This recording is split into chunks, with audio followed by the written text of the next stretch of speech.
Hey guys, and welcome back to this channel. In this video, I'll be showing you guys how you can level up on Discord. So sometimes servers have things where will have this bot that kind of says hey, you just advanced to level 1, level 2, etc, etc. As you can see, it says I just advanced to level 1. And to level up on these servers, you're going to want to be really active.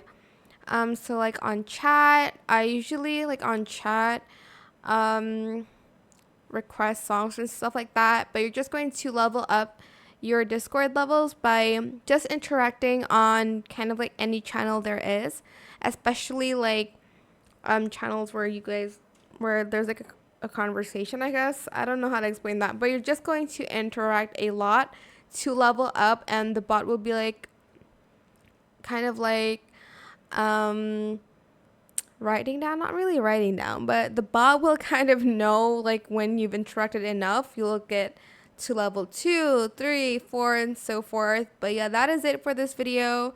I hope it was helpful for you guys. Don't forget to like, comment, share, and also subscribe to this channel if you haven't done that already. If you have any more questions about this video, just leave it in the comment section down below. I will try my best to answer them all for you guys. And if you found this video helpful, please click the thanks button as well. That is it for this video. Thank you so much for watching. Bye.